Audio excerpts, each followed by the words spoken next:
அஸ்ஸலாமு அலைக்கும் வரஹ்மத்துல்லாஹி வபரகாத்துஹு. நிறைவுடைய வாழ்வழித்து நெடுநிறத்தை காப்பதற்கு மறையளித்த மன்னவனுக்கே மாபெரும் புகழனைத்தும்.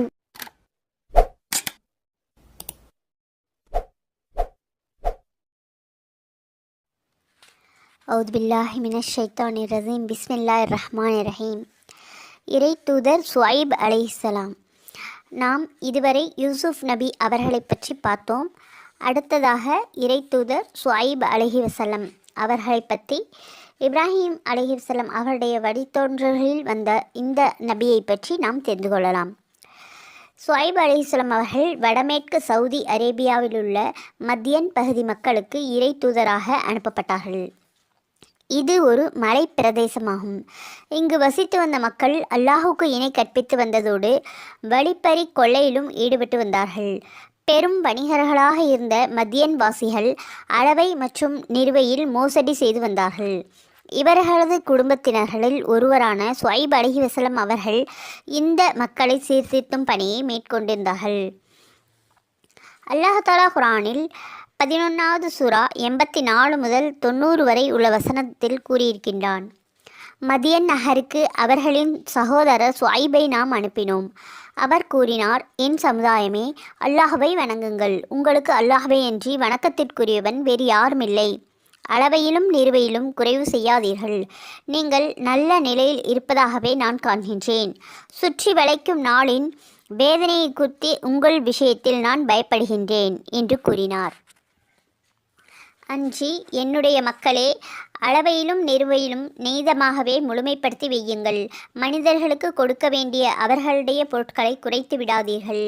பூமியில் விஷமம் செய்து கொண்டு அலையாதீர்கள். நீங்கள் உண்மையாளர்களாகவே நம்பிக்கை கொண்டவர்களாக இருந்தால் உங்கள் தொழிலில் லாபகரமாக அல்லாஹ் மீதுபடுத்துவதே உங்களுக்கு மிக மேலானதாகும். நான் உங்களை கண்காணிப்பவன் அல்ல, அல்லாஹ்தான் உங்களை கண்காணிப்பவன். ஆகவே நீங்கள் அல்லாஹ்வை பயந்து நடந்து கொள்ளுங்கள் என்று கூறினார். அதற்கு அந்த மக்கள், சுவைபே, நாங்கள் எங்கள் மூதாதையர்கள் வணங்கிய தெய்வங்களையும் நாங்கள் எங்கள் பொருட்களில் எங்கள் விருப்பப்படி நடந்து கொள்வதையும் விட்டுவிடும்படியாக நீங்கள் எங்களுக்கு கட்டளையிடும்படி உங்களுடைய தொழுகையா உங்களை தூண்டுகிறது? நிச்சயமாக நீங்கள் மிக கண்ணியமுள்ள நேர்மையாளர்கள்தான் என்று பரிகாசமாக கூறினார்கள். அதற்கவர், என்னுடைய மக்களே, என் அல்லாஹ் தெளிவான அத்தாட்சிகளை எனக்கு அளித்திருப்பதையும் அவன் எனக்கு வேண்டிய உணவை நல்ல விதமாக அளித்து வருவதையும் நீங்கள் அறிவீர்களா? இந்த நிலைமையில் மக்களை நான் மோசம் செய்ய வேண்டிய அவசியமில்லை. ஆகவே நான் தீமையிலிருந்து உங்களை தடுக்கும் விஷயத்தில் உங்களுக்கு மாறு செய்ய விரும்பவில்லை. நீங்கள் செய்யக்கூடாது என்று கூறும் காரியத்தை நானும் செய்ய மாட்டேன். என்னால் இயன்றவரை உங்களை சீர்திருத்துவதைத் தவிர வேறொன்றும் நான் விரும்பவில்லை. அல்லாஹ்வின் உதவியின்றி நான் உங்களை சீர்திருத்தும் விஷயத்தில் வெற்றியடைய முடியாது. அவனையே நான் நம்பியிருக்கின்றேன். அவனையே நான் நோக்கியும் நிற்கின்றேன். என்னுடைய மக்களே, உங்களுக்கு என் மீதுள்ள விரோதம் நூஹ் அலைஹிஸ்ஸலாம் அவர்களுடைய மக்களையும் ஹூத் அலைஹிஸ்ஸலாம் அவர்களுடைய மக்களையும் சாலிஹ் உடைய மக்களையும் பிடித்தது போல வேதனை உங்களையும் பிடித்து கொள்ளும்படி செய்துவிட வேண்டாம். லூத்துடைய மக்கள் இருந்த இடமும் காலமும் உங்களுக்கு தூரமல்ல. ஆகவே உங்கள் அல்லாஹ்விடம் நீங்கள் மன்னிப்பை கோருங்கள். உங்களுடைய பாவங்கள் நீங்கி மனம் வருந்தி அல்லாஹ்விடமே நீங்கள் திரும்புங்கள். நிச்சயமாக என்னுடைய அல்லாஹ் மிகவும் அன்புடையவனாகவும் கிருபையுடையவனாகவும் நேசிப்பவனாகவும் இருக்கின்றான் என்று கூறினார். மிக தெளிவாகவும் மிகுந்த அக்கறையோடும் சுவைப் அலைஹி வஸல்லம் அவர்கள் தனது சமுதாயத்தில் பிரச்சாரம் செய்து கொண்டும் அவருடைய சமுதாய மக்கள் அவரது அறிவுரைகளை கடைசி வரை ஏற்காததோடு தங்களுக்கு அந்த அறிவுரைகள் புரியாததாகவும் மிகவும் குழப்பமாக இருப்பதாகவும் கூறி சுவைப் அலைஹி வஸல்லம் அவர்களை புறக்கணித்தார்கள். இறுதியில் அந்த சமூகத்தினர்களை நிலநடுக்கத்தின் மூலம் அல்லாஹ் அழித்தான். அல்லாஹ் குர்ஆனில் கூறுகின்றான். 11வது சூரா 91 முதல் 95 வரை உள்ள ஆயத்துக்களில், அதற்கு அவர்கள், சுவைபே, நீங்கள் கூறுபவற்றில் பெரும்பாலானவைகள் நாம் விளங்கிக் கொள்ள முடியவில்லை. நிச்சயமாக நாம் உங்களை எங்களில் பலவீனர்களாக காண்கின்றோம். உங்களுடைய இனத்தார்கள் இல்லாவிட்டால் உங்களை கல்லெறிந்தே கொன்றிருப்போம். நீங்கள் நம்மை விட மதிப்புமிக்கவரும் அல்ல என்றார்கள். அதற்கு சுவைப் நபி அவர்கள், என்னுடைய மக்களே, அல்லாஹ்வை விட என்னுடைய இனத்தாரான உங்களுக்கு மிக மதிப்புடையவர்களாகிவிட்டனர். நீங்கள் அல்லாஹ்வை உங்கள் முதுகுப்புறம் தள்ளிவிட்டீர்கள். நிச்சயமாக அல்லாஹ் உங்களுடைய செயலில் சூழ்ந்து கொண்டிருக்கின்றான் என்று கூறினார்கள். அன்றி என்னுடைய மக்களே, நீங்கள் உங்கள் போக்கில் உங்கள் காரியத்தை செய்து கொண்டிருங்கள், நானும் என் போக்கில் என் காரியத்தை செய்து கொண்டிருக்கின்றேன். இழிவுபடுத்தும் வேதனை யாரை வந்தடையும், பொய் சொல்பவர் யார் என்பதை நீங்கள் அதிசீக்கிரத்தில் அறிந்து கொள்வீர்கள். அந்த நேரத்தை நீங்கள் எதிர்பார்த்து காத்திருங்கள். நிச்சயமாக நானும் உங்களோடு அந்த நேரத்திற்காக எதிர்பார்த்து கொண்டிருப்பேன் என்று கூறினார். பின்னர் அவர்களிடம் நம்முடைய வேதனை வந்தபொழுது ஷுஐப் அலைஹிஸ்ஸலாம் அவர்களையும் அவரோடு நம்பிக்கை கொண்டவர்களையும் நம் அருளை கொண்டு நாம் பாதுகாத்து கொண்டோம். அநியாயம் செய்தவர்களை விடியற்காலை நேரத்தில் இடி முழக்கம் பிடித்து கொண்டது. அவர்கள் தங்களுடைய வீடுகளில் இருந்தவாறே இறந்து கிடந்தார்கள். அதில் அவர்கள் ஒரு காலத்திலும் வசித்திருக்காதவர்களைப் போல யாதொரு அடையாளமும் இல்லாமல் அழிந்துவிட்டார்கள். சமூது மக்கள் மீது சாபம் ஏற்பட்டபடியே இந்த மதியன் மக்கள் மீதும் அல்லாஹ்வுடைய சாபம் ஏற்பட்டு விட்டது என்பதை அறிந்து கொள்ளுங்கள். நமது கட்டளை வந்தபொழுது ஷுஐபையும் அவரோடு நம்பிக்கை கொண்டவர்களையும் நமது அருளால் நாம் காப்பாற்றினோம். அநீதி இழைத்தவர்களை பெரும் சத்தம் தாக்கியது. காலையில் வீடுகளில் வீழ்ந்து கிடந்தார்கள். மதியன் பிரதேச மக்கள் வியாபாரத்தில் மோசடி செய்து பொருளீட்டி வந்தார்கள். வாங்குவதற்கும் விற்பதற்கும் தனித்தனி மரக்கால்கள், தராசுகள் என்று வைத்துக்கொண்டு அளவையிலும் நிறுவையிலும் மக்களை ஏமாற்றி வந்தார்கள். வெள்ளி நாணயங்கள் ஓரத்தில் சுரண்டி வெட்டி எடுத்துக்கொள்வார்கள். மதியன் மக்களுக்கிடையே ஏக இறை கொள்கை தௌஹீத் பிரச்சாரத்துக்காக அனுப்பப்பட்டவர்கள் ஷுஐப் அலைஹிஸ்ஸலாம் அவர்கள். அந்த மக்கள் தீய சம்பாத்திய முறைகளை தடுத்து நிறுத்த முயன்றார்கள். அளவையும் எடையும் குறையாமல் வேறு மக்களுக்கு ஏமாற்று வழியையும் பின்பற்றாமல் நீங்கள் பொருளீட்டுவதில் லாபம் குறைவாக இருந்தாலும் அதில் பெரும் பரக்கத் இருக்கின்றது என்று இடைவிடாமல் கூறிக்கொண்டே இருந்தார்கள். தாங்கள் மிக புத்திசாலியாக கருதி கொண்ட மதியன் மக்கள் அப்பொழுது ஷுஐப் அலைஹிஸ்ஸலாம் அவர்களிடம், நாங்கள் எப்படி சம்பாத்தியம் பண்ணினாலும் அதை எப்படி செலவழித்தாலும் அதை பற்றி உங்களுக்கென்ன என்ற பாணியில் கேட்டார்கள். இதை போன்று கேட்பவர்கள் அன்று மட்டுமல்ல இன்றும் இருக்கத்தான் செய்கின்றார்கள். அன்றியும் நம் மூதாதையர்கள் வணங்கி வந்த தெய்வங்களை அவர்கள் தொடர்ந்து வணங்கி வருவதை தடுக்க முயன்ற ஷுஐப் அலைஹிஸ்ஸலாம் அவர்களை பரிஹசித்து கொண்டே இருந்தார்கள் அந்த மக்கள். ஷுஐப் அலைஹிஸ்ஸலாம் அவர்களுடைய சமுதாயத்தினர்கள் அதிக எண்ணிக்கையில் இருந்தார்கள். அவர்கள் பாதையில் அமர்ந்து மக்களை மிரட்டி மிரட்டி வழிபறியில் ஈடுபட்டு கொண்டே இருந்தார்கள். ஷுஐப் அலைஹிஸ்ஸலாம் அவர்களை ஊர் நீக்கம் செய்வதாக மிரட்டியும் வந்தார்கள். அந்த மிரட்டலுக்கெல்லாம் ஷுஐப் அலைஹிஸ்ஸலாம் அவர்கள் அஞ்சவில்லை. இறுதியில் அந்த மக்கள் பூகம்பத்தால் அழிந்தார்கள். அல்லாஹ் தஆலா குர்ஆனில் 7வது சூரா 86வது ஆயத்து முதல் 93வது ஆயத்து வரை இவ்வாறு கூறுகின்றான். அன்றி நீங்கள் ஒவ்வொரு வழியிலும் உட்கார்ந்து அல்லாஹ்வை நம்பிக்கை கொண்டவர்களை பயமுறுத்தி அல்லாஹ்வுடைய வழியில் அவர்கள் செல்வதை தடை செய்து அதில் கோணலை உண்டு பண்ணாதீர்கள். வெகு சொற்ப மக்களாக இருந்த உங்களை அதிக தொகையினர்களாக ஆக்கி வைத்ததையும் எண்ணி அல்லாஹ்வுக்கு நன்றி செலுத்தி வாருங்கள். பூமியில் விசவம் செய்து அலைந்தவர்களுடைய முடிவு எவ்வாறாயிற்று என்பதை கவனித்து பார்ப்பீர்களாக என்று கூறினார்.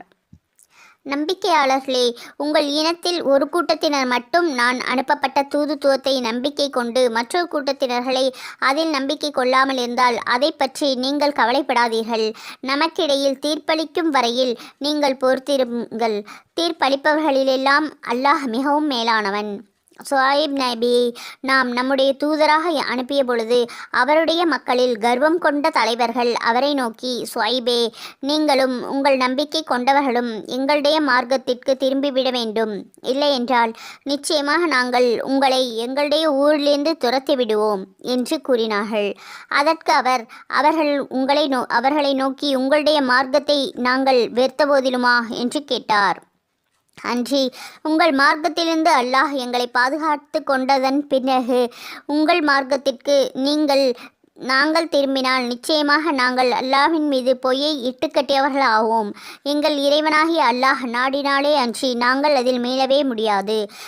எங்கள் இறைவனின் கல்வி ஞானம் அனைத்தையும் சூழ்ந்திருக்கின்றது. அல்லாஹ்வே நாங்கள் நம்பினோம் என்றும் கூறி, யா அல்லாஹ், எங்கள் இறைவனே, எங்களுக்கும் எங்கள் மக்களுக்கும் இடையில் நீ நியாயமான தீர்ப்பளிப்பாயாக. நிச்சயமாக நீ தீர்ப்பளிப்பவர்கள் மிகவும் மேலானவன் என்று பிரார்த்தித்தார். ஆமீன்.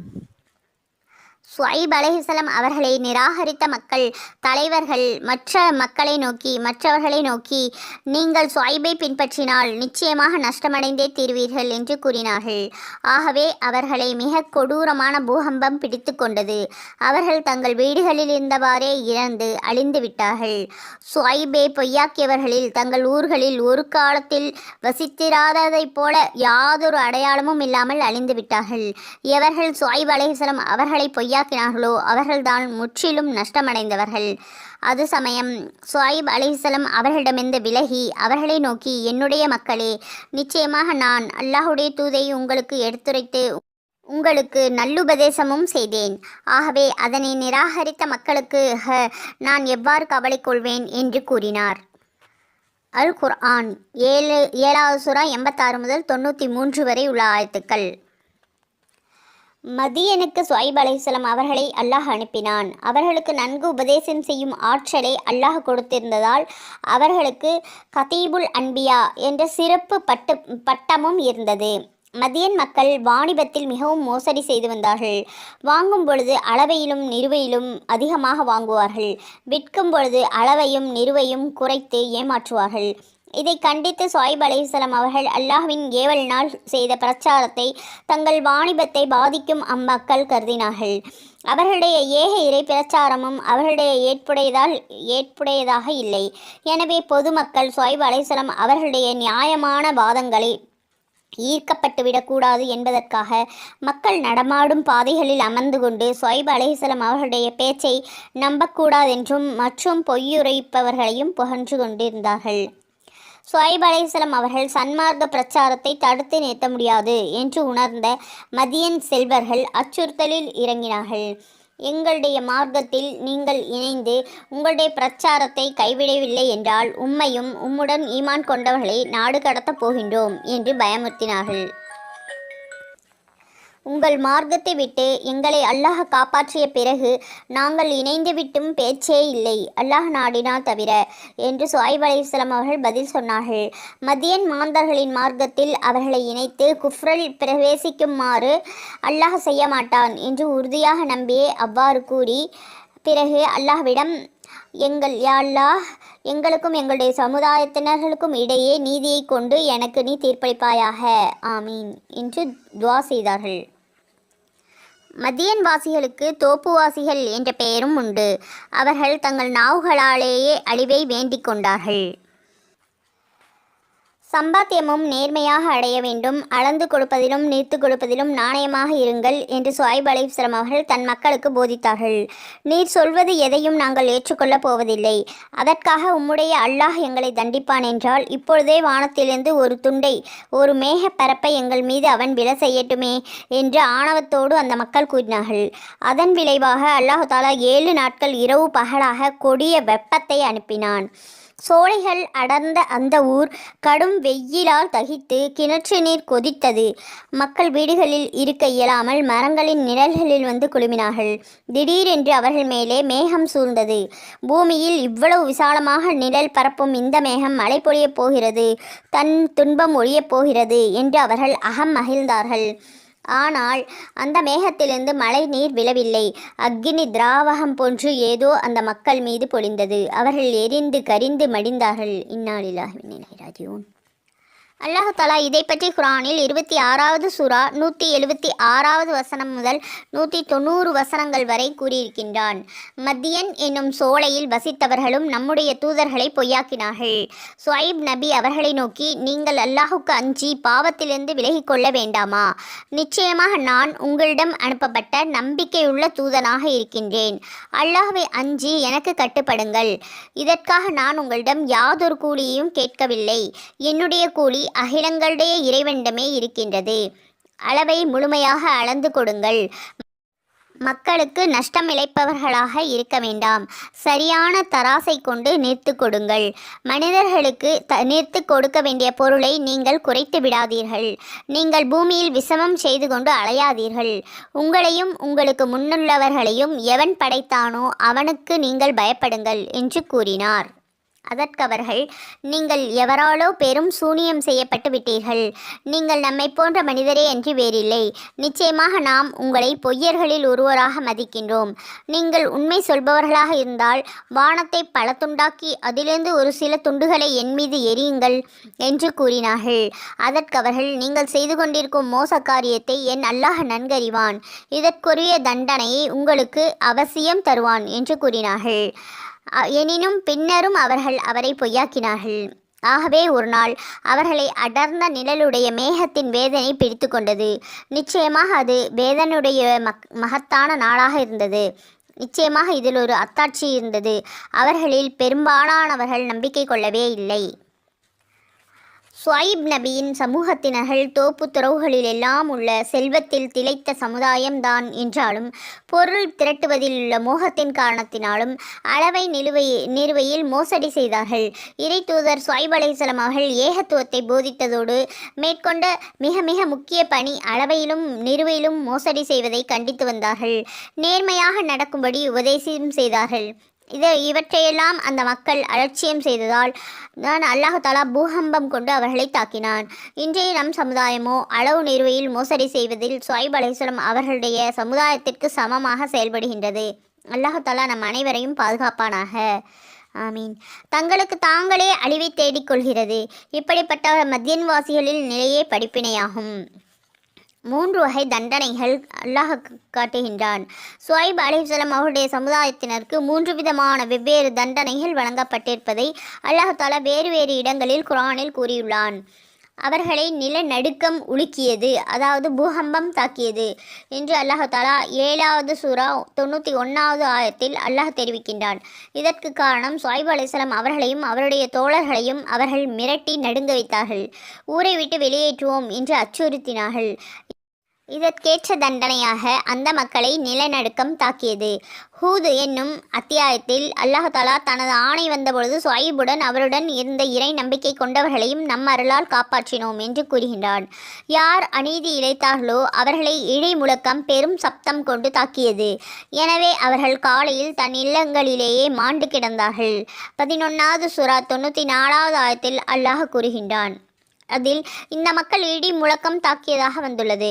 இதற்கு காரணம் ஷுஐப் அலைஹிஸ்ஸலாம் அவர்கள் தன் மக்களுக்கு அறிவுரைகள் கூறிய பொழுது அவர்கள், ஷுஐபே, எங்கள் முன்னோர் வழிபட்டு கொண்டிருந்த சிலை போன்றவைகளையும் எங்கள் பொருளாதாரத்தில் நாங்கள் விரும்பும் வகையில் செயல்படுவதையும் கைவிட வேண்டும் என்று கட்டளையிடுமாறு உமது தொழுகைதான் உம்மை தூண்டுகிறதா என்று நகைத்தார்கள். 11வது சூரா 87வது ஆயத்தில் கூறியிருக்கின்றான். எனவே இதற்கேற்ற தண்டனையாக இடி முழக்கம் அவர்களை தாக்கி வாய் மூட வைத்தது என்று அல்லாஹ் நன்கறிந்தவன். அஸ்ஸுஆரா எனும் அத்தியாயத்தில் அவர்கள் ஷுஐபை பொய்யர் என்று கூறினார்கள். ஆகவே மேகம் நிழல் தந்த நாளின் வேதனை அவர்களை தீண்டியது. அது மகத்தான நாளின் வேதனையாக அமைந்தது. 26வது சூரா 189வது வசனத்தில் அல்லாஹ் கூறியுள்ளான். இதற்கு காரணம் நபி ஷுஐப் அலைஹிஸ்ஸலாம் அவர்களிடம் அந்த மக்கள், ஷுஐபே, நீர் உண்மையாளர்களில் ஒருவராக இருந்தால் வானத்தின் துண்டை எங்கள் மீது விழ வைப்பீராக. 26வது சூரா 187வது வசனத்தில் அல்லாஹ் தஆலா கூறியிருக்கின்றான். இவ்வாறு சொன்னார்கள். அதற்கேற்ற தண்டனையாக மேகம் நிழலிட்ட நாளின் வேதனை அமைந்தது. இவ்வாறாக 3 விதமான தண்டனைகள் அடுத்தடுத்து ஏற்பட்டன. முதலில் அவர்களுக்கு நிழல் தந்த நாளின் வேதனை ஏற்பட்டது. அதாவது ஒரு மேகம் வந்து மக்களுக்கு மேல் குடை போல நின்றது. அதில் நெருப்பு பொறிகளும் தீ பிழம்புகளும் பிரம்மாண்டமான வெந்தணல்களும் இருந்தன. நவுதுபில்லாஹி மின்ஹா. அதையடுத்து வானிலிருந்து இடி முழக்கம் அவர்களை தாக்க அவர்களுக்கு கீழிருந்த கடுமையான நிலநடுக்கம் ஏற்பட்டது. அப்போது அவர்களுடைய உயிர்கள் வெளியேறின, உடல்கள் செயலிழந்தன. எனவே அவர்கள் காலை நேரத்தில் தன் இல்லங்களில் மாண்டு கிடந்தார்கள். தப்சீர் இப்னு கதீர் என்ற நூலில். ஷுஐப் அலைஹிஸ்ஸலாம் அவர்கள் லூத் நபி அவர்களுடைய மகள் வழி பேரன். ஷுஐப் நபி அவர்கள் மத்யன் நகர் ஷாம் தேசத்தில் பிறந்தார்கள்.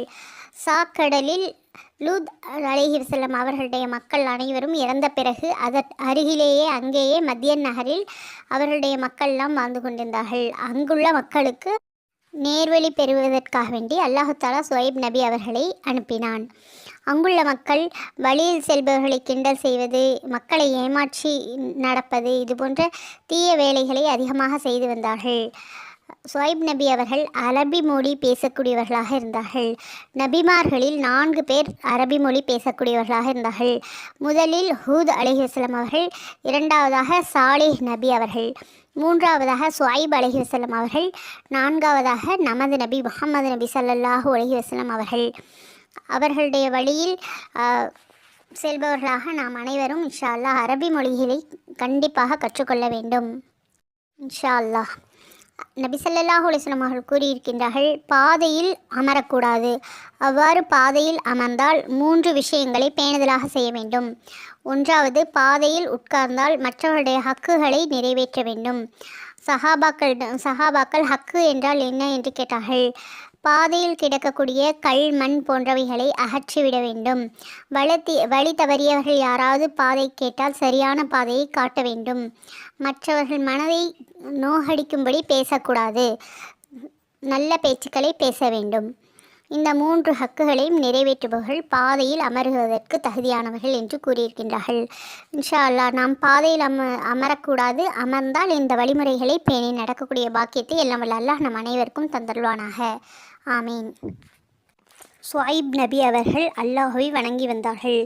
நபி பட்டம் வந்த பிறகு மிக அதிகமாக மக்களை நல்வழிப்படுத்தி முயற்சி செய்து வந்தார்கள். சுவைப் நபி அவர்கள் அழுது அல்லாஹ்விடம் துவா செய்து கொண்டே இருந்ததால் அவர்களுடைய கண்ணொளியே போய்விட்டது. மூசா நபி அவர்கள் தன் மகனை திருமணம் செய்து தந்தாங்க. ஒரு தடியை மூசா நபி அவர்களுக்கு கொடுத்தார்கள். அவர்கள் 8 ஆண்டுகள் வரை சுவைப் நபி அவர்களுடைய வீட்டில் ஆடுகளை வளர்த்து வந்தார்கள். சபூரா என்ற தனது மகளை மூசா நபி அவர்களுக்கு திருமணம் செய்து கொடுத்தார்கள். பிறகு எகிப்து சென்றார்கள். பிறகு சுவைப் நபி அவர்கள் ஹஜ்ஜுக்கு செல்வதற்காக மக்காவிற்கு சென்றார்கள். அங்கே சென்று 200 வயதுகள் வரை வாழ்ந்து நல்லபடியாக மௌத்தானார்கள். அவர்களுடைய அடக்க ஸ்தலம் சிரியாவில் உள்ளது என்ற செய்தி உள்ளது. அல்ஹம்துலில்லாஹ்.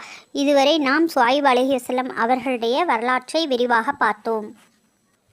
அடுத்த இறை தூதர் அய்யூப் அலைஹிஸ்ஸலாம் அவர்கள் 13வது நபியாக இருக்கின்றார்கள். இன்ஷா அல்லாஹ் அவர்களை பற்றி வரலாறு இன்ஷா அல்லாஹ் அடுத்த பயானில் பார்க்கலாம். இதுவரை அனைவரும் பொறுமையாக கேட்டதற்கு ஜஸாக்குமுல்லாஹ் ஹைர். உங்கள் அனைவருக்கும் அல்லாஹ் தஆலா நல்ல கூலியை வழங்குவானாக. கேட்டதை பிறர்க்கும் எத்திய வைக்கக்கூடிய பாக்கியத்தை நம் அனைவருக்கும் அல்லாஹ் தஆலா தந்தல்வானாக. கேட்டதன்படி அமல் செய்வதற்குரிய பாக்கியத்தை அல்லாஹ் தந்தல்வானாக. ஆமீன். அஸ்ஸலாமு அலைக்கும் வரஹ்மத்துல்லாஹி வபரகாத்துஹு.